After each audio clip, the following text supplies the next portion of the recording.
오늘의 사건 반장입니다. 돈을 훔치기 위해 일면식도 없는 남성을 살해한 뒤 현금을 챙겨 달아난 김명현에 대한 유족의 제보가 들어왔습니다. 다음 주 첫 재판을 앞둔 가운데 유족은 엄벌을 촉구했습니다. 온라인 구인글을 통해 유인한 여성을 납치하고 감금한 20대 남성이 경찰에 구속됐습니다. 하반신 마비인 여동생의 간병인을 구한다고 했는데 거짓이었던 걸로 드러났습니다. 계산이 안 된 화장품을 들고 도망갔던 손님이 붙잡혀온 뒤에도 욕설을 하며 난동을 피웠다는 제보가 들어왔습니다. 잔액 부족으로 카드 결제가 되지 않자 벌인 일이었는데 오히려 점원을 탓했다는 주장입니다.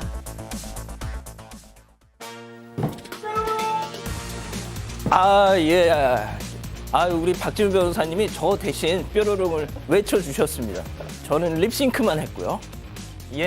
자, 진실 추적자 사건 반장 시작합니다. 지난 12일 일요일 강원도 인제 남면에서 이 반려견과 함께 산책에 나섰던 60대 시각장애인 할머니가 실종 하루 만에 발견된 일이 있었답니다.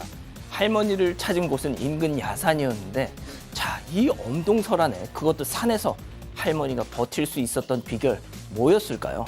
바로 반려견이었습니다. 발견 당시 할머니는 저 반려견을 꼭 끌어안고 체온을 나누고 있었다는군요. 정말 개가 사람보다 나을 때가 이렇게나 많습니다. 자, 오늘 출연자 소개해 올리죠. 백다혜 아나운서, 양지열 변호사, 박상희 한국열린사이버대 교수, 박지훈 변호사 나오셨습니다. 안녕하세요. 안녕하세요. 요즘 우리나라 뉴스 너무 스트레스 받아서 저는 사반만 봅니다 하신 김경희님, 저희 모두 사반 가족입니다. 오늘 사랑하는 서하랑의 첫 돌이에요. 축하 부탁드립니다 하신 서원대 김나리 부부님. 자, 오늘 아침 경기도 수원 녹산 유치원 하나 앞에서 허리 골절돼서 쓰러졌던 우리 엄마 유치원 쌤들이랑 환경미화원분들이 살려주셨다고 들었어요. 정말 감사 인사 올립니다 하신 김래민님. 자, 지난 10일 오후 6시 서울 잠실역에서 쓰러진 사람입니다. 많은 분들이 도와주셨는데 구급차 타느라 인사도 제대로 못 드렸어요. 사반 통해서 감사 인사 올립니다 하신 이윤서님. 자, 구미의 이유찬님, 김윤숙님, 정혜윤님, 최덕수님, 노진용님 모두 사랑합니다. 그리고 어제 제 목소리 상태가 너무 안 좋았는데 정말 많은 우리 가족 여러분들께서 많은 걱정을 또 해주셨더라고요. 눈물 나게 정말 감사합니다. 다시 한번 이 귀를 고통스럽게 해드린 점, 그리고 지금도 그렇게 해드리고 있는 점 사과드립니다. 자, 재미는 물론 의리로 함께하는 아세사바 뉴스 755! 대한민국과 전 세계 동포 가족 여러분의 시선을 모아서 출발합니다.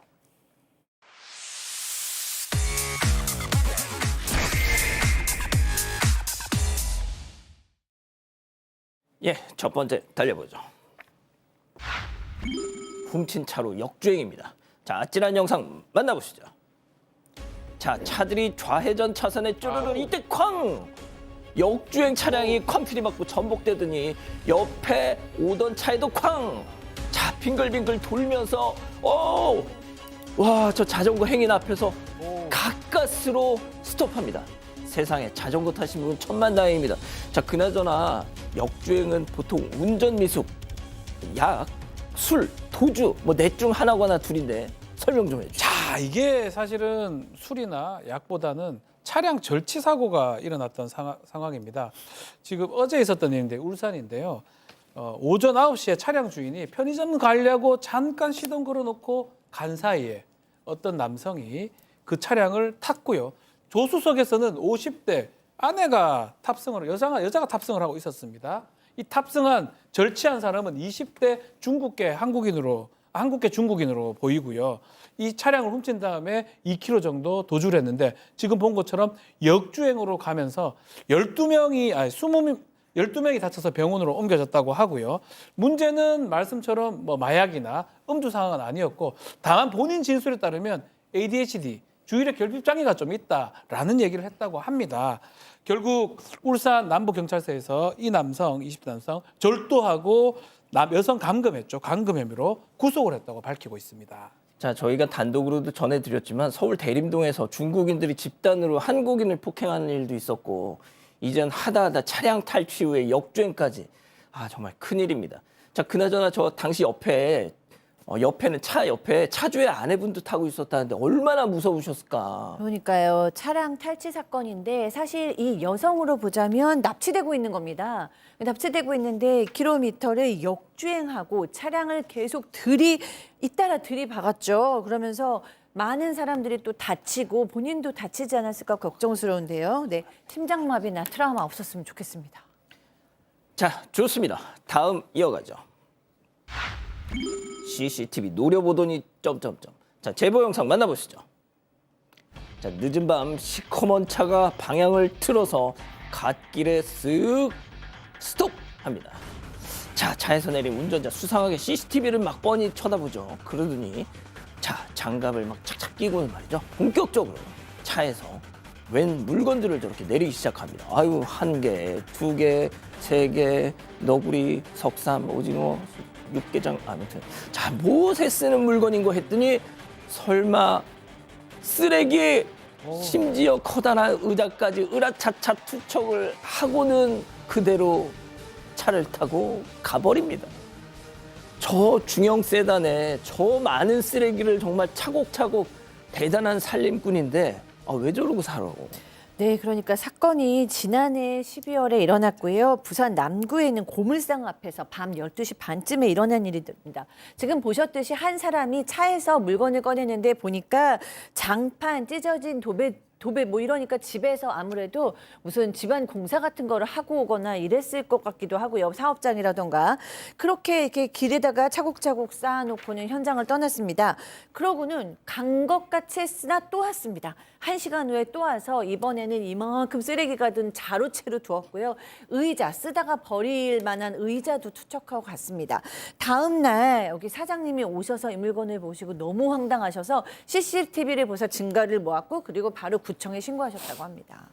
아유, 근데 저렇게 CCTV에 딱 박제가 됐겠다. 못 잡을 리가 없잖아요. 안타깝게도 아직도 저 쓰레기 투기범 잡지를 못했다라고 합니다. 왜냐하면 영상 보시면요. 번호판 찍히기 전에 차를 확 꺾어버립니다. 번호판이 안 찍혔어요. 그리고 마스크까지 쓰고 있었고 그만큼 또 선명하지 못했기 때문에 운전자 특정이 불가능했다라고 합니다. 저 쓰레기 일주일 동안이나 방치가 돼 있었대요. 세상에. 결국에 이제 구청에서 그나마 좀 다 수거를 해갔다고 하는데 이 제보자분이 지금 잡지 못하니까 끝까지 못 잡더라도 사건 반장하고 제발 양심의 가책이라도 좀 느껴라. 사건 반장 보고. 그리고 혹시 아는 분이 저자를 아는 분이 방송을 보신다면 제발 다시 그러지 말라고 좀 혼 좀 내줬으면 하는 생각에 제보하셨다고 합니다.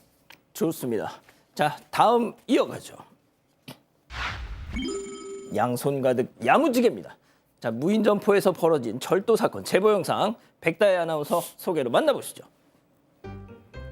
네, 무인점포 여성을 입장합니다. 가게를 쓱 둘러보더니 과자를 챙겨서 들고 계산대로 가는데요. 비닐봉지를 꺼내서 과자를 담더니 그대로 냉동고 위에 이렇게 올려놓습니다. 네, 그리고 이번에는 과자들을 하나씩 고르는데요. 이것도 그대로 골라서 열심히 고르고 있습니다. 여러 개를 골라서 또 고르고 있는데요. 이렇게 또 계산대로 가져갑니다. 역시나 봉지 가득하게 채워서 냉동고 위에 올려놓습니다. 네, 그 다음 목표물은 바로 아이스크림인데요. 한 주먹 꺼내서 담고 또 담습니다. 이렇게 두둑해진 바구니를 들고 다시 계산대로 갑니다. 이번에는 아이스크림 바코드를 띡띡 찍더니 막 봉지에 쑤셔서 담으면서 실속은 없지만 뭔가 계속 누르는 듯한 모습을 보이고 있습니다. 그러더니 결제를 마치고 양손을 이렇게 무겁게 봉지들을 가득 팔에 끼운 다음에 열심히 챙겨서 이제 가게를 나서는 모습이 보이고 있습니다. 자, 백다혜 아나운서 언뜻 보면 계산 잘한 것 같은데 그렇다면 저희한테 제보를 주실 이유가 없었겠죠? 네, 맞습니다. 눈속임이었고요. 지난해 10월 3일 부산의 한 무인점포에서 벌어진 절도 사건입니다.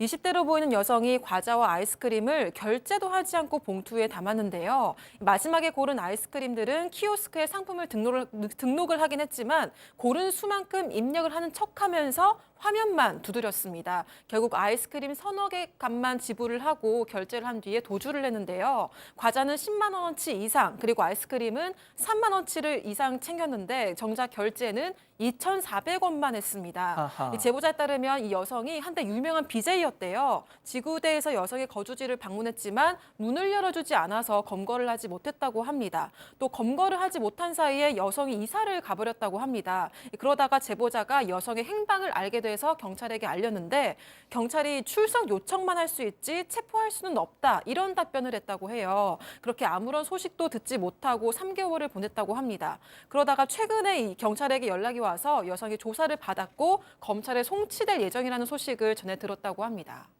자, 일단 뭐 붙잡혀서 다행이긴 한데 이제는 보상이 또 문제라면서요. 그렇죠. 이 절도이기도 하고요. 이게 이런 일을 당하니까 운영에 이제 질려버려 가지고 매장을 타인한테 넘겼다고 합니다. 그렇지만 아직까지도 제대로 된 사과도 못 받고 있고 그래서 좀 보상도 못 받는 게 답답한 상황인데 지금 보면 절도에 과자를 10만 원치 절도해가지고 쉽지가 않거든요. 뭐 잘했단 뭐 그게 아니고 과자를 그걸 10만 원치를 가가 계산도 안 하고 저게 말이나 됩니까? 그리고 절도인데 경찰이 조사를 너무 늦게 하는 것 같고 아마 고의적으로 처음부터 절도하려고 했던 걸로 보이고 이거는 민사 손해배상 청구가 가능하긴 합니다. 다만 뭐 변호사 비용이라든지 이런 소송 비용이 들기 때문에 그게 조금 문제가 되는데 뭐 끝까지 형사처벌도 받게 하고 손해배상도 받아야 될 것 같습니다. 박 변호사님, 네, 과자. 과자, 아유, 그렇습니다. 스낵. 예, 좋습니다. 다음 이어가죠. 계단 위에 빼곡입니다. 제보 영상 만나보시죠. 자, 계단 위로 보이는 저 상자 더미들 보니까 목재 판자도 세워져 있고요. 운동기구에서부터 운동기구. 자, 그리고 문자까지 있어 왜? 자, 그 위에는 더 가관입니다. 자전거에 방에 있어야 할 옷장까지 버젓이 저렇게 두둥. 그야말로 테트리스 하듯 빈틈없이 빼곡하게 쌓인 짐들입니다. 도대체 누구의 짐이란 말인가? 자, 공용 공간을 저렇게 창고처럼 쓰는 사람들 너무 짜증나 진짜. 네, 제보자는 해당 건물에서 거주하는 세입자인데요. 이사 오기 전부터 건물 복도에 이렇게 적치물들이 빼곡하게 쌓여 있었다고 합니다. 적치물들은 가지각색이었는데요. 뭐 개인 물건에서부터 운동기구, 무거운 공구들에 심지어는 큰 방문도 보신 것처럼 있었습니다. 그런데 문제는 수북하게 쌓인 이 물건들이 몇 차례 아래로 쏟아졌는데요. 다행히 다친 사람은 없었지만 행여나 문을 나설 때 쏟아졌다며 누군가 크게 다칠 수 있었던 상황이었습니다. 이에 제보자는 좋게 해결을 하려고 좀 적치물들의 주인들한테 정중하게 대화를 요청을 했다고 합니다. 하지만 제보자에 따르면 해당 세입자들은 적치물에 대한 문제의식도 전혀 없어 보였다고 하고요. 또 집 앞까지 떨어졌다고 해도 사과도 일절하지 않았다고 합니다. 그래서 제보자는 끝내 구청과 소방서, 경찰 모든 곳에 민원을 넣었습니다. 하지만 돌아온 대답은 해줄 수 없는 게 없다는 내용이었고요. 지난해 12월에는 소방법이 바뀌어서 과태료라도 물 수 있을까 했는데 그마저도 해당 건물은 이 소급 적용이 어렵다고 합니다. 그래서 역시나 아무 조치를 하지 못했다고 합니다. 자, 소방관도 저 꼴을 딱 보더니 입이 떡 벌어지셨대요. 근데 왜 해줄 수 있는 게 없을까요? 일단 저 물건들 자체가 개인 물건이고 저 공간도 개인 소유지 않습니까? 공용 공간도 아니고 그렇기 때문에 이런 어떤 소방에 직접적으로 위해를 가할 만한 그런 어떤 물 통로를 막는다 이런 때 해당하는 건물도 아닌 모양입니다. 다만 소방관이 방문해서 이거 좀 너무 심하다라고 해서인지 이거 치워달라고 안내문을 좀 붙였다고 합니다. 근데 그것도 며칠 지나서 누가 또 떼버렸다라는 거예요. 아이고야, 지금 이 제보해 아이고야. 주신 분은 저게 언제 무너져서 쏟아질지 이게 그래서 누가 다치는 건 아닌지 이런 걱정을 좀 많이 하고 계신다고 하는데 1차적으로는 저 문을 만약에 건물을 관리하는 관리 주체가 있다면 관리자도 책임이 있는 거고요. 그 관리자가 책임을 묻는다라고 한다면 저 개별 물건들의 주인들도 사실 책임을 면하기는 어려운 상황은 맞습니다만 또 저렇게 여러 사람들이 막 놓으면 누구 것 때문에 이게 문제가 생기는지도 밝히기가 어려울 맞아요. 수도 있거든요. 물건 주인분들께서 각자 함께 사는 건물을 위해서 좀 치워주셨으면 좋겠네요. 자발적으로. 그러니까 말이죠. 좋습니다. 자, 마지막 사연으로 가볼게요. 치킨 쿠폰 딜레마입니다. 자, 집단지성의 판단을 받아보고 싶으시다면서 제보해 주신 사연 함께 들어보시죠. 네, 안녕하세요. 가게를 인수한 지 1년이 지났는데 전 사장님이 발행한 쿠폰을 받아야 하나 고민인 40대 여성입니다. 저는 1년 전에 치킨집을 인수를 했어요. 전 사장님이 발행한 서비스 쿠폰이 있는데 본사 직원과 전 사장님이 인수 후에도 반년은 받아달라고 하셨습니다. 이 전 사장님이 지역 커뮤니티에 2번 정도 쿠폰과 관련한 공지를 올려서 이 손님들에게 미리 안내도 했습니다. 저도 반년을 넘어 인수 9개월이 될 때까지 전 쿠폰을 받았어요. 그 후로는 이 전 쿠폰을 사용하려는 손님이 있으면 죄송하지만 사장이 바뀌어서 받을 수 없다, 폐기해달라고 부탁을 했습니다.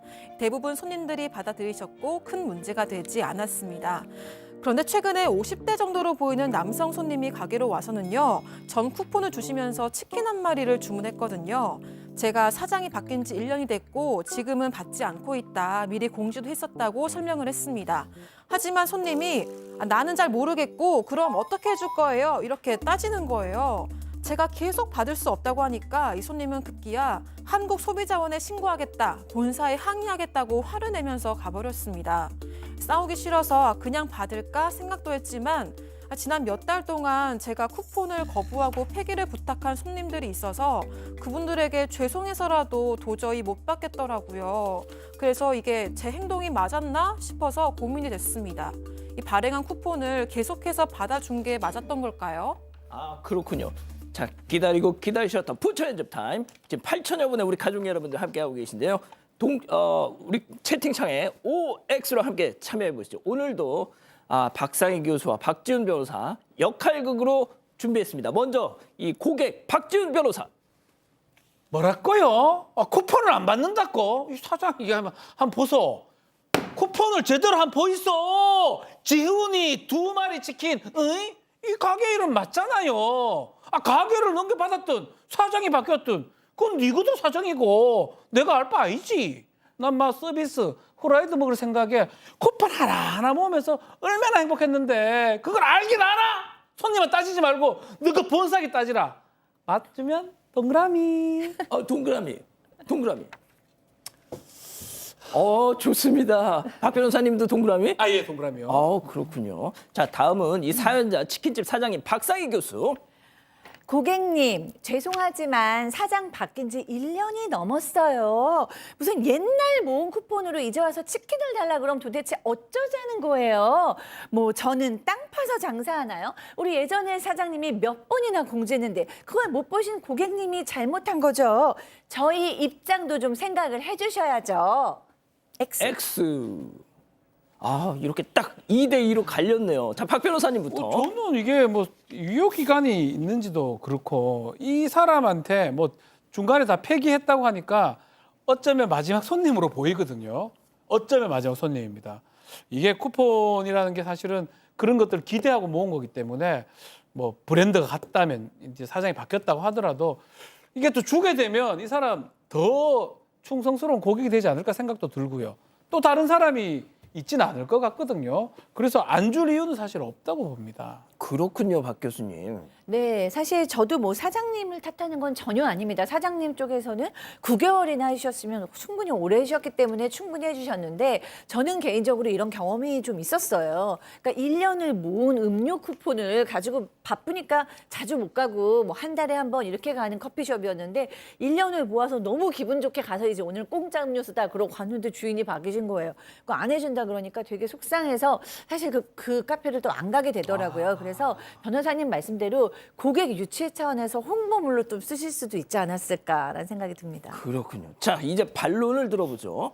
아니 참 고민스러운 상황이고 제가 그래서 아까 자료까지 막 찾고 있던 상황이었는데요. 그렇구나. 그러니까 법적으로 따져봤을 때는 만약에 이걸 진짜로 빚이라고 생각을 한다라면, 그러니까 법적으로 이 쿠폰에 의해서 꼭 약속한 거고 이게 뭐 실제 돈을 주고받은 것과 같은 상황이라고 한다면 책임이 있을 수도 있어요. 하지만 이거는 또 홍보용으로서 서비스의 어떤 일환이었던 거고 다른 것보다도 이미 좀 다른 고객들에게는 쿠폰을 사용할 수 없다고 안내를 드린 상황이잖아요. 그래서 이 부분만 또 문제를 일으키게 되면 그분들에 대해서 나중에 또 동네 소문나고 또 이게 너무 복잡해질 것 같거든요. 그래서 시간이 이 정도가 지났으면 좀 손해를 좀 감수하시는 게 쿠폰 가신 분이 맞지 않을까라는 생각에서 요즘 자영업자들 너무 힘들어요. 그렇군요. 자, 백다희 아나운서. 네, 저는 9개월 동안 정말 많은 손님들에게 거절을 했었잖아요. 그래서 공평하게 거절하는 게 맞다고 생각을 했습니다. 그리고 가족분들 의견도 볼게요. 경미훈님, 사장이 바뀌면 쿠폰 사용 못하는 거 당연합니다라고 하셨고요.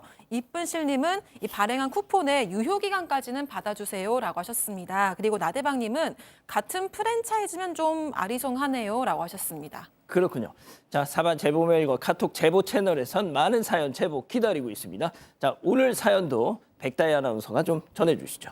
네, 윤지수님 보고 계신가요? 지난 12월 경기도 부천의 한 병원에서 암 진단을 받고서 의사에게 이런 말을 들으셨다고 합니다. 암입니다. 축하합니다. 이 순간 멍하셨대요. 아니, 암인데 축하라니? 의사에게 물었다고 합니다. 혹시 말기암으로 발전할 수도 있는 걸 미리 발견해서 축하한다는 말씀이신가요? 이상하게도 의사는 암입니다. 축하해요 하면서 같은 말을 되풀이했다고 해요. 난 이제 항암 치료를 해야 하는 입장에서 도대체 왜 이게 축하를 받을 일인지 설명과 사과를 요청했지만 아직도 회답을 듣지 못하셨다고 합니다. 그렇지 않아도 우울감에 힘든 연말이었는데 이 일로 더 고통스러우셨다고 해요. 저희라도 위로해 드리겠습니다.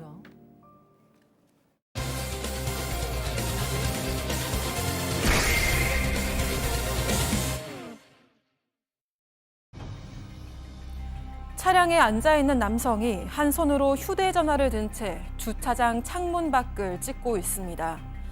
이 남성은 지난해 11월 8일에 벌어진 서산 주차장 강도살인 사건의 피해자입니다. 이 사진은 사건 당일 살해당하기 전 휴대전화에 남겨진 마지막 사진이었는데요. 40대 가장이었던 피해자를 차량 안에서 무참히 살해한 자는 약 한 달 전 신상 공개가 된 김명현입니다. 유족들이 최초로 밝힌 사건 전후의 상황을 자세하게 전해드리겠습니다. 자, 김명현 1, 2, 3 내란 사태로 인해서 가장 큰 수혜를 본 자죠. 아무도 저자에 대해서 관심을 갖지 않았기 때문입니다. 세상의 이목이 조금도 쏠리지 않았던 자였죠. 자, 다음 주 수요일 22일 첫 재판을 앞두고 있는데 유족들과 저희가 연결이 됐습니다. 양 변호사님. 네, 그렇습니다. 사건은 지난해 11월 8일 충남 서산의 한 주차장에서 벌어진 겁니다. 밤 9시 43분경에 피해자는 이제 술을 좀 마셔서 차에서 대리기사를 기다리고 있었는데 그때 그 차에 피해자 차량에 이 김명현이 뒷문을 열고 침입을 했고요. 그대로 피해자를 수십 차례 흉기로 찔렀던 겁니다. 그다음에 차량을 그 피해자가 탄 채로 차량을 그대로 몰고 주차장을 빠져나와서 좀 인적이 드문 도로변으로 이동한 다음에 피해자 지갑에서 현금 12만 원을 꺼냈고요. 피해자 휴대전화는 버렸고 또 인근 농수로에 피해자 시신까지 유기를 했습니다. 그러고 나서 한 1.3km 떨어진 아파트 공터로 이 차량을 몰고 간 다음에 불을 지르고 도주를 했던 겁니다. 지금 보시는 그 화면이 이제 불이 난 뒤의 차량의 모습이고요. 이틀 뒤에 바로 검거가 됐습니다. 말씀하신 것처럼 지난해 12월 초 6일이었습니다. 이 김명현이라는 저 범인의 이름 그리고 43살 얼굴 사진 다 공개가 됐습니다. 자, 지금부터 유족들이 전해주신 내용들을 하나하나 전해드리겠습니다. 박 변호사님. 자, 유족이 중에 아내가 좀 밝힌 내용에 따르면 남편이 정기적으로 갖는 사업 때문에 서산에 모임이 있다고 합니다. 이날도 서산에 모임을 갔고요. 이 남편 같은 경우는 모임을 마치고 자신의 렌트카 뒷좌석에 아마 9시 14분 정도에 올랐다고 하고요. 아마 대리운전을 불러서 기다리고 있는 상황이었다고 합니다. 아내가 당일 밤 9시 21분에 남편하고 전화를 했는데 모임 끝나고 집에 가겠다라고 얘기했고 또 끊었고 그런 식으로 대리기사 부른다는 내용이 한 3차례 정도 더 통화를 했다고 합니다. 마지막으로 통화한 게 9시 39분이고요. 3분 정도 통화한 다음에 9시 42분에 통화가 마쳤다고 합니다. 자, 그날 남편과의 통화가 마지막이 될 거라고는 상상도 못 하셨답니다. 그 남편의 마지막 말 한마디, 진짜 유언이 될 거라고는 생각도 못했던 그 말 한마디가 정말 가슴에 사무치게 남을 것 같다고 하셨어요. 그 말 체크포인트로 짚어보죠. 우리 와이프한테 잘해야지. 자, 이 고인의 아내 얘기 들어보시죠. 저한테 전화가 왔어요. 대리 불러야 되는데 여기가 정확히 어딘지 모르겠다고 그러더라고요. 그래서 그러면 사진 찍어서 나한테 보내주라고 그랬거든요. 사진 찍으면 밑에 이렇게 주소 이제 알 수가 있잖아요. 일반 장소. 그래서 사진 찍으라고 했는데 분명히 우리 언니한테 잘해야지 이러더라고요. 그게 애기예요? 아니면 와이프분이에요? 그걸 이렇게 불렀거든요. 그래서 잠깐만 이러더라고요. 그러더니 대답이 없어요. 그래서 설마 잠들었나 제가 여보세요 오빠 이렇게 했는데 대답이 없어요. 통화가 연결이 되어 있는데. 아휴, 교수님 앞으로 어떻게 사십니까, 저러면? 네, 그렇습니다. 아유, 그 43분까지 통화를 했는데 그리고 44분에도 전화를 다시 해보시고 42분까지 통화를 했고요. 44분에도 전화를 하시고 46분에도 전화를 하시고 48분에도 전화를 했는데 안 받은 거예요. 그런데 그 43분에 처음에 이제 전화하자마자 끊겼을 때쯤 김명현이 피해자의 차량 뒷문을 열고 침입을 한 겁니다. 그리고 안타깝게도 아내분이 전화를 하셨을 때는 이제 흉기를 찔른 거예요. 그래서 이제 아내께서는 우리 누구한테 잘해야지라는 얘기가 유언이 될 거라고는 상상도 못했죠. 맨 처음에 어느 주차장인지 모르겠어, 너무 깜깜해서 모르겠어라고 얘기하시길래 아내께서 그러면 근처 사진을 찍어서 보내봐. 그리고 너무 술에 취한 것 같으니까 대리운전 기사가 안 오거나 못 부르거나 그럼 절대 운전하지 마 이렇게 당부를 했다고 해요. 그러니까 이런 사고가 날 거라고는 상상도 못하고 혹시 술에 취해서 음주운전할까 봐 걱정을 하셨는데 네. 그 다음 날까지도 남편이 돌아오시겠지라고 믿고 기다렸다고 합니다. 자, 백다희 아나운서 저 사진 설명 좀 해주시죠. 네, 지금 보시고 있는 사진이 이제 유족분들께서 저희 제작진에게 처음으로 보내주신 이 피해자분의 마지막 모습입니다. 그러니까 당신 지금 어디 있는지 사진 찍어서 좀 보내봐 하니까 고인께서 그 범행 직전의 그 상황을 본인이 지금 여기에 있다 이걸 인증하려고 찍어서 보내주신 사진입니다. 아내분은 결국 경찰에 남편 실종 신고를 하셨습니다. 경찰 수사가 시작이 됐죠. 그런데 그 이후 경찰로부터 전화 한 통이 걸려왔습니다. 얘기 이어서 들어보시죠.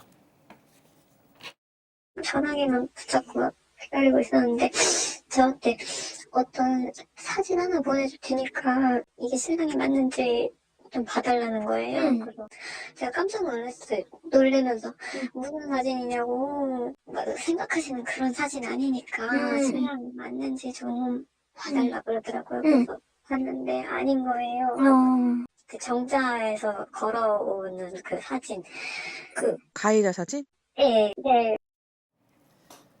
지금 보신 사진 김명현이 차량에 불을 지른 후에 내려오는 사진인데 저 때까지만 해도 아내분께서는 우리 남편 살아있을 거다 믿으셨답니다. 맞습니다. 이 아내는 경찰에 실종 신고를 했고요. 마지막에 있다고 한 장소가 주차장인데 한번 확인을 해달라고 했습니다.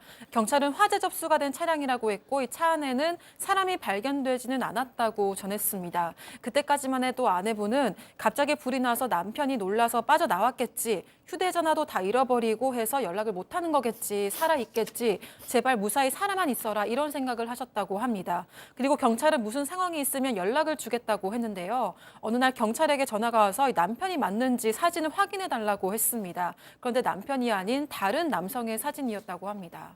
박 변호사님, 그래서 그 이후에 어떻게 됐습니까? 자, 결국은 실종 이런 보험 사기가 아니라 강력 사건 아니냐 이렇게 전환이 됐는데요.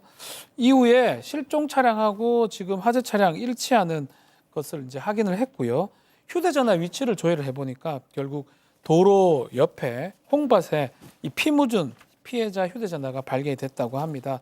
그래서 이 인근을 계속 수색을 해보니까 인근 농수로에 결국은 시신이 발견됐고요.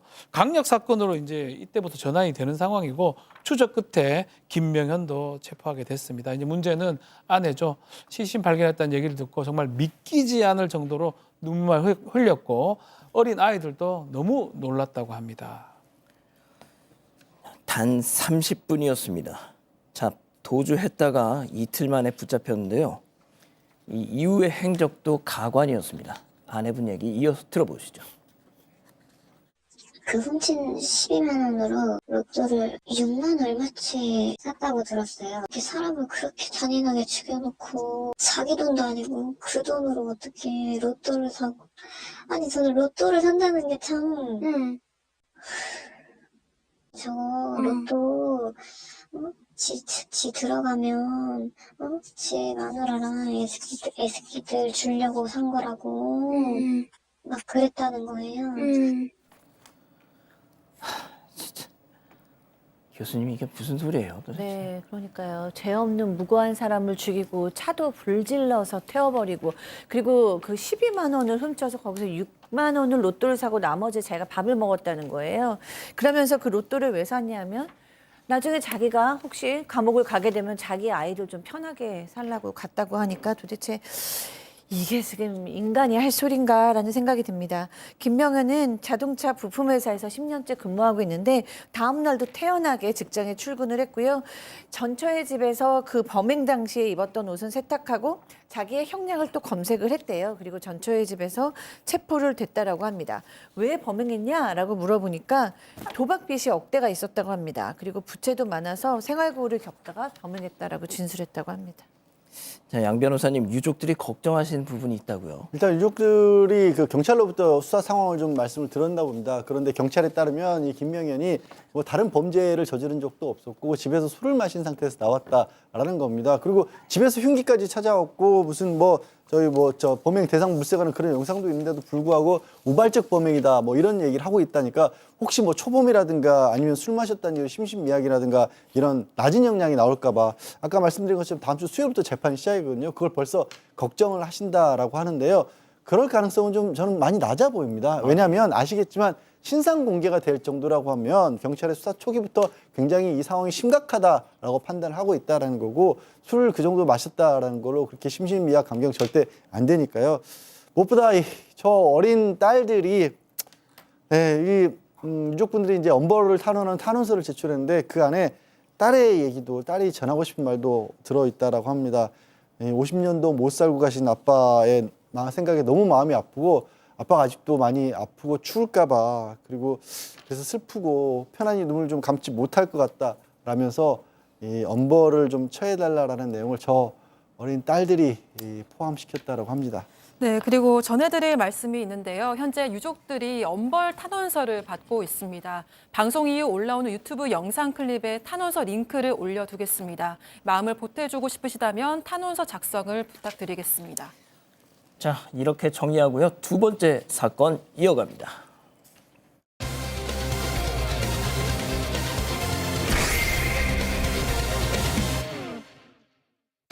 온라인을 통해 유인한 여성을 납치하고 감금한 20대 남성이 경찰에 구속됐습니다. 하반신 마비인 여동생의 간병인을 구한다고 했는데 거짓이었던 걸로 드러났습니다. 사건의 전말을 짚어봅니다. 자, 정말 2025년 서울에서 일어난 충격적인 납치 사건입니다. 네, 지난 9일 오후 7시쯤에 20대 남성이 서울 관악구 신림동에서 30대 여성을 자신의 차량에 태웠습니다. 그리고는 미리 예약해둔 펜션으로 데리고 가는데요. 이곳은 경기도 가평군 대성리에 위치한 곳이었습니다. 그리고 남성은 여성을 이곳에서 약 이틀 동안 감금을 했는데요. 이 두 사람은 연인이거나 지인 사이가 아니고 그날 처음 본 사이로 추정이 됩니다. 또 남성이 일방적으로 여성을 차량에 납치해서 이 펜션에 가둔 걸로 확인이 되고 있는데요. 펜션 안에서 구체적으로 무슨 일이 일어나는지는 현재까지 밝혀지지가 않았습니다. 자, 다행히도 지인이 이걸 신고를 하셨어요. 맞습니다. 이틀이 지난 11일입니다. 여성의 지인이 경찰에 신고를 해서 뭔가 이 사람 여성 연락이 둘됐으니까 범죄 피해를 입은 것 같다라고 신고를 했고요. 그 경찰이 이제 CCTV 같은 걸 분석하면서 남성의 차량을 특정하고 도주 경로를 추적하니까 이때 신고를 알아차렸습니다. 남성이. 그래서 급히 펜션에서 여성을 태우고 도주를 시도했는데 결국 4시간이 지난 새벽 5시 10분 정도 청평에 있는 주차장에서 현행범으로 체포가 됩니다. 다행히 이 피해 여성 조수석에 타고 있었고 다치진 않았던 것 같습니다. 경찰 조사해 보니까 차량 안에 흉기는 있었고 흉기를 위협해서 계속 감금, 도주를 이어가려고 했던 것 같습니다. 자, 왜 이런 일이 벌어졌느냐? 남성이 한 중고거래 사이트에 올렸던 구인 공고 때문이었습니다. 체크포인트 짚어보죠. 꿀 알바가 뭐였죠? 네, 이 남성은 여성을 납치했던 지난 9일에 중고거래 어플에 구인하는 글을 올렸습니다. 이 하반신 마비가 있는 여동생의 간병인을 급하게 구한다는 내용이었는데요. 실제 근무지는 가평이고 희망할 경우 이 출퇴근 시 집 앞까지 와서 픽업도 가능하다고 했습니다. 또 여동생의 나이가 어리고 겁이 많은 친구여서 비슷한 나이의 동성을 우대한다는 조건을 붙이기도 했습니다. 또 할 일은 많이 없고 대화를 나누면서 놀다가 취침을 준비하고 일어나서 청소와 아침 식사 준비 정도 해주시면 된다. 중간에 화장실 동행도 해주셔야 된다고 설명을 했습니다. 또 근무 시간은 당일 오후 10시에서 그 다음날 아침 10시로 12시간 또 건당 60만 원이라는 금액을 바로 당일에 지급하겠다고 적어놨습니다. 양 변호사님 뭔가 좀 이상한 게 많네요, 좀. 예, 일단 저게 12시간 정도 아무리 힘든 일이라고 하지만 건당 60만 원입니다. 굉장히 고액이죠. 그리고 저기 보면은 이 자기 프로필 사진으로 그러니까 뭐 메신저의 사진을 본인 사진으로 바꾼 다음에 지원을 하라 그랬잖아요. 그러면 저 사람 입장에서는 얼굴을 보고 범행 대상을 고를 수도 있지 않습니까? 혹시 그걸 노린가 의심스럽기도 하고 또 저기 가평인데 어디든지 무조건 출퇴근으로 픽업을 해준다. 어딘 줄 알아서 픽업한다라는 그렇죠. 거. 뭐 강원도 뭐 어떻게 하겠어요? 그러니까요. 그런 조건도 하나도 없었고 간병인을 구하는데 요양보호사 자격증 정도는 적어도 있어야 하는 거 아닌가. 아무래도 좀 이상하다는 거죠. 아니 그런데 실제로 이걸 보고 나도 지원해 볼까? 혹했던 사람들도 있었을 것 같아요. 네, 그러니까 지원자로 등록된 사람이 24명이나 있었대요. 일단은 우리가 흔히 얘기하는 꿀알바. 너무 이제 일일 월급을 많이 주는 거죠. 1급을 많이 주는 거잖아요. 그러니까 많은 사람들이 여기 한번 가볼까? 그래서 지원을 한 겁니다. 그런데 사건 당일에 한 온라인 커뮤니티에 해당 구인 공고글을 올리면서 어떤 한 분이 물어봤어요. 이거 알바 60만 원 준다는데 진짜일까? 라고 물으니까 너무 많은 분들이 너무 찝찝하고 무섭다. 가평이라 도망도 못 갈 것 같다. 목숨 아껴라. 저런 건 300번 의심해야 된다. 막 이런 식으로 부정적인 글을 달았어요. 그랬더니 글을 쓰신 분이 맞네, 나 지원 안 해야겠다라고 했거든요. 나중에 사고가 일어난 걸 보고 많은 사람들이 선견지명이었다, 사람 하나 살렸다라고 얘기를 했습니다. 그런데 이 피해자인 30대 여성도 이 구임 글을 보고 지원을 한 거긴 한데 맨 처음부터 근무지가 가평이라고 적혀 있었기 때문에 가평으로 이동하는 것 자체에서는 의심을 잘 못했다라고 얘기하신 걸로 알려지고 있습니다.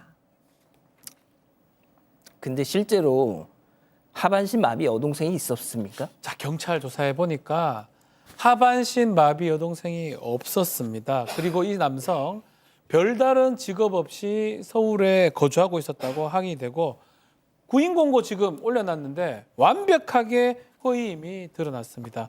결국은 범행지인 가평경찰서에서는 납치, 강금의 혐의로 남성을 구속하고 범죄 동기라든지 어떤 경위를 계속 조사하고 있는 상황입니다. 이 경찰 측에 문의를 하니까 피해 여성은 다치진 않은 상황이긴 한데 조금 민감한 상태라고 해요. 막 저런 일 당했으니까요. 강금 뭐 당했기 때문에. 그럼요. 그래서 검찰 송치할 때까지는 구체적인 어떤 내용이라든지 그런 것들은 알려줄 수 없다라고 지금 밝힌 상황입니다. 자, 양 변호사님. 네, 이거 상황이 좀 이제 정말 피해 여성 구조돼서 다행이긴 한데 조금 더 이런 부분들은 조심을 하셔야 할 것 같습니다. 왜냐하면 과거에 그 개인 과습, 그 학습 지도하려고 갔다가 범행을 피해를 입었던 그런 사례도 있어서 예. 요즘은 그런 개인 교습 같은 경우도 그 공개된 장소인 카페 같은 데서 하는 아르바이트들도 많이 있거든요. 그러니까 뭐 고액이라는 이유만으로 특히 이렇게 폐쇄 공간에서 하는 일에 대해서는 공식적인 어떤 절차를 거쳐서 하는 것이 아니라고 한다라면 조금 더 주의를 해주셔야 하도 이 온라인에서만 벌어지는 일이 많은 세상이다 보니까 끔찍한 범죄의 자칫 피해자가 될 수 있다는 점 우리 시청자분들도 좀 경각심을 가져주시면 좋겠습니다.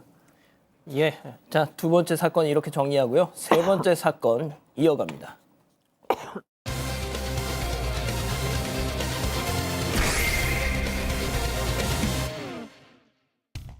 계산이 안 된 화장품을 들고 도망갔던 손님이 붙잡혀온 뒤에도 욕설을 하며 난동을 피웠다는 제보가 들어왔습니다. 잔액 부족으로 카드 결제가 되지 않자 벌인 일이었는데 오히려 점원을 탓했다는 주장입니다. 무슨 일이 있었던 건지 알아봅니다.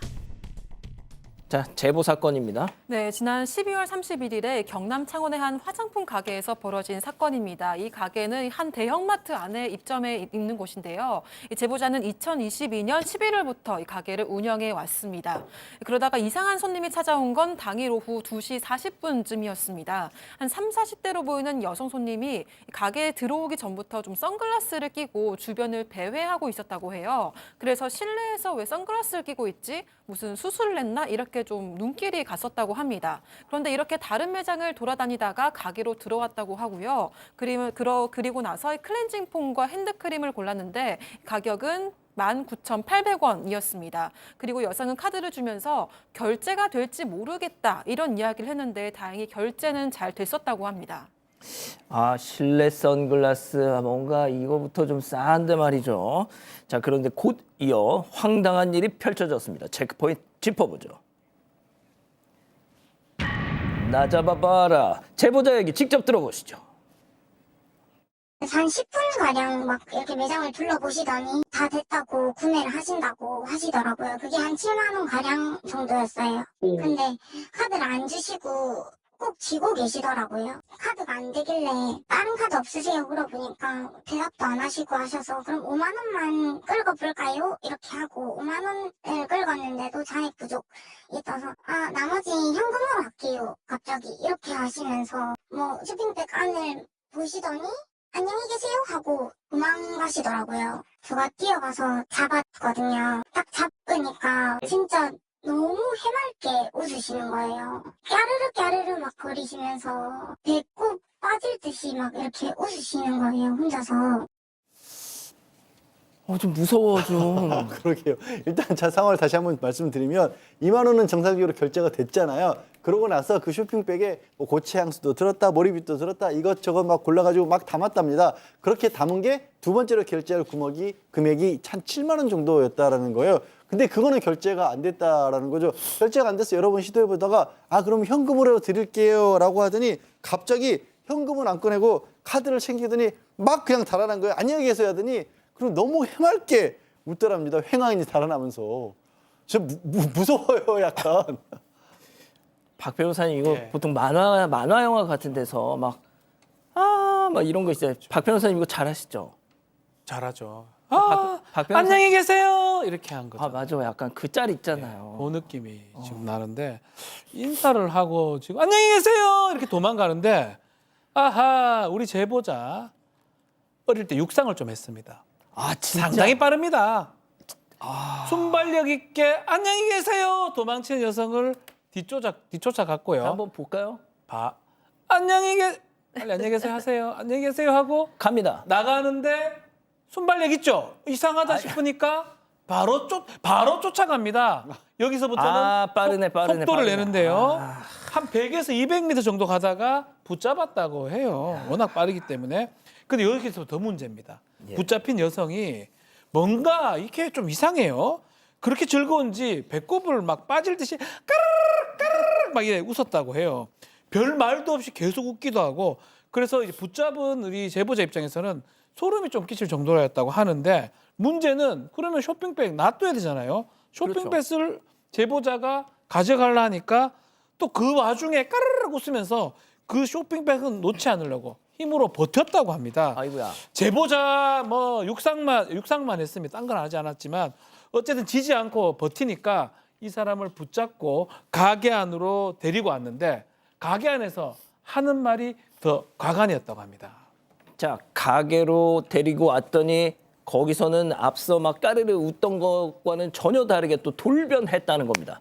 당시 상황 이어서 들어보시죠. 다시 데리고 왔는데 그때부터 이제 비아냥거리시면서 선체 환불해달라라고 하시길래 영수증을 주셔야 환불이 된다라고 얘기를 했는데 받은 적 없고 그냥 막무가내로 환불해달라 계속 이렇게 말씀하시더라고요. 이거 절도고 CCTV 있으니까 신고 가능하다 이렇게 얘기하니까 어떻게 무슨 수로 신고를 할 건데 네가 결제를 못한 건데 조용하게 이렇게 하시면서 그러다가 갑자기 내 물건 내놓으라고 소리 지르시다가 갑자기 쇼핑백 뺏으시다가 그걸 던지고 가셨어요. 제 생각에 사람이 몰리니까 가신 것 같거든요. 아, 박 교수님. 네. 약간 좀 아프신 분 같기도 하고요. 네, 지금 제가 봤을 때는 진압력 상실이라고 하죠. 내가 어디에 있는 거고 몇 시고 누구랑 있는 거고 어떤 상황이고 이렇게 환경이나 상황을 인식하는 능력이 상당히 좀 상실되어 있는 것 같아요. 그러니까 사고나 판단 능력도 좀 없어 보이기 때문에 제가 봤을 때는 뭔가 좀 인지나 정신적인 이유가 있지 않을까라는 생각이 드는데 어쨌든 이 제보하신 분한테는 굉장히 좀 위협적이 될 만한 저런 행동이나 말, 욕 이런 게 있었죠. 심지어 나는 결제했는데 막 이렇게 혼잣말을 막 하더랍니다. 자, 박 변호사님. 예. 근데 이 제보자분께서는 너무 쇼크를 받으셨대요, 지금. 이게 제보자를 향해서 또 좀 비아냥거리고 조롱하면서 논리들 얘기를 하면서 갑자기 또 돌변합니다. 내 물건 내놔! 라고 소리를 막 치기도 하고요. 쇼핑백을 빼앗으려고 제보자 팔을 또 밀치기도 하고 이 와중에 쇼핑백에 든 물건 내주지 않자 이 찢어진 쇼핑백을 제보자한테 던지기도 했다고 합니다. 결국은 이 물건들 뭐 사지 않았기 때문에 가져가지 못하고 가게를 빠져나갔다고 하면 저런 행동이죠. 막 던지고 막 째지고 뭐 난리가 났습니다. 던졌어. 자, 문제는 이렇게 갔는데 이 제보자가 3년 전에 손목을 좀 다쳐서 수술을 한 적이 있다고 해요. 그래서 이 일을 겪고 난 후에는 손목을 좀 너무 다쳐서 더 아프다고 호소를 하고 있고 문제는 저렇게 나갈 때도 사실은 더 추적을 할 수 있죠. 왜냐하면 육상을 했기 때문에 더 빨리. 근데 저 행동을 봤을 때는 너무 무서워서 솔직히 여성이 무서워서 그 이후에는 쫓아가지 않았다고 합니다. 무섭죠. 무섭죠. 예. 양 변호사님, 뭐 아픈 분이니까 못 본 척 이럴 수는 없잖아요. 그럴 수 있는 상황은 아니죠. 일단 제보자분은 바로 경찰에 신고를 했고 경찰에서 이제 카드 추적을 했다랍니다. 그런데 오늘 이제 경찰에서 연락이 왔대요. 근데 카드 주인이 저 여성이 아니라 좀 나이가 지긋한 남성이었다고 하네요. 그러니까 이 남성의 딸이 이 화장품 가게에서 카드를 썼던 겁니다. 그리고 여성은 30대 후반으로라고 알려졌고 조현병 실제로 있다 이런 식의 얘기를 했다고 합니다. 그런데 이게 취재가 시작되자 경찰에서도 제보자한테 이러이런 사정이 있다더라 연락을 준 게 아닌가 싶은데 좀 미리 좀 알려주지 교수님. 그러니까 이 제보자께서는 지금 신고한 지가 보름이 돼 가는데도 그런 얘기를 하나도 안 해줘서 굉장히 불안에 떨면서 있었던 거예요. 그래서 이제 참다 안 되겠으니까 방송국에 제보도 하고 이제 취재가 시작됐는데 그 전에 알려줬으면 내가 훨씬 더 마음 편히 있지 않았겠냐라면서 아쉬움을 토로하셨습니다. 왜냐하면 이 일을 겪은 후에 저런 비슷한 느낌의 여자나 또래 여자나 특히 뭐 안경을 쓰고 있다던가 이런 사람을 보면은 너무 겁이 나서 또 무슨 일을 할지 예측이 되지를 않으니까요. 예전 같으면 이렇게 고객 중에는 어머님들이 오시면 어머니 하면서 살갑게 대하셨대요. 그리고 막 이제 화장품 사실 때 막 눈썹도 그려드리고 화장도 좀 도와주시고 막 이렇게 너무 즐겁게 이렇게 장사를 하셨는데 이제는 사람한테 말 걸기도 무섭다라고 얘기하셨습니다. 자, 저렇게 12월 마지막 날 이상한 손님이 와서 한바탕 휩쓸고 지나간 뒤에 한 남학생이 다가왔다고요. 네, 맞습니다. 이 여성이 한바탕 난리를 치고 나가면서 이 카운터 쪽 화장품들이 보신 것처럼 몇 개 좀 쓰러져 있었는데요. 그런데 남학생이 옆에서 지켜보고 있다가 조용히 다가와서 화장품을 주워줬다고 합니다. 그리고 괜찮으시냐 이렇게 챙기면서 물어보기도 했는데요. 제보자는 실제로 이 친남동생이 딱 그만한 나이인데 갑자기 눈물이 쏟아져서 제대로 대답을 못했다고 했습니다. 그래서 이 남학생을 꼭 찾아서 이 성의가 담긴 감사 선물을 전하고 싶다고 말을 했고요. 또 이 서비스업에 종사하시는 분들을 향해서 함부로 대하는 경우가 종종 있는데 감정 쓰레기통으로 생각하지 않으셨으면 좋겠다. 네, 맞습니다. 저렇게 눈물을 흘리셨고요. 네, 그리고 내 딸이고 내 엄마라는 생각으로 대해주면 좋겠다 이런 바람을 전하셨습니다. 자, 박상희 교수님, 조현병 뭐 환자분들이 일으키는 이런 사건 사고 전할 때마다 저희도 이게 어떤 스탠스를 잡아야 될지 잘 모르겠어요. 네, 사실 좀 어려워요. 왜냐하면은 조현병이 있으신 분들이 이렇게 누구를 조롱하고 놀리고 괴롭히거나 혹은 폭력적이거나 누구를 흉기로 뭐 찌르거나 이런 경우가 굉장히 적거든요. 그런데도 불구하고 하나의 사건이 있으면 이게 파급이 너무 큰 거죠. 그걸 당하는 사람은 너무 공포스러울 수밖에 없고 앞으로는 더 사람에게 공포증을 갖게 되기 때문에 너무 사건이 클 수밖에 없어서 그러나 또 이제 조현병에 있어서 사고가 났다라고 얘기하기에는 또 너무나 많은 얌전히 조현병을 또 극복해 나가시는 많은 분들이 있기 때문에 함부로 얘기하기도 좀 어려워요. 굉장히 트라우마가 있으신 것 같고 눈물도 나셨는데 그래도 이제 또 좋은 사람들도 많고 너무 친절하신 분이니까 앞으로 더 좋은 고객들이 많아지지 않을까 하는 생각으로 좀 위로를 드리고 싶습니다. 예, 알겠습니다. 세 번째 사건 이렇게 정리하고요. 잠시 뒤에 돌아오겠습니다. 여기도 콘드로이친, 저기도 콘드로이친. 비슷비슷한 이름들에게 따라할 수 있는 건 비슷한 이름, 딱 거기까지. 다양한 국가에서 연구된 관절 연골 건강지표 개선 확인. 이 정도는 담아야 이름값 하는 콘드로이친. 관절엔 콘드로이친 1200. 판교에 버금가는 탁월한 미래가치. 입지부터 설계까지 모든 것이 하이엔드. This is the real 하이엔드. high-end work edition. 신광교 클라우드시티. 당신에게 한컴 AI가 생긴다는 건? 보고서 작성부터 이미지 생성, 데이터 정리까지 제가 할게요. 한 번의 클릭으로 모든 업무를 혁신적으로. 지금 당신에게 가장 필요한 AI, 한컴 AI.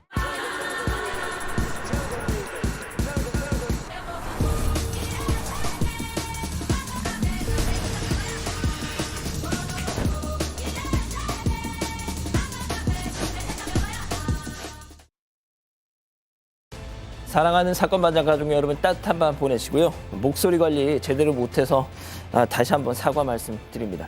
자, 내일도 사반 750 저녁 7시 50분에 다시 옵니다. 안녕히 계십시오.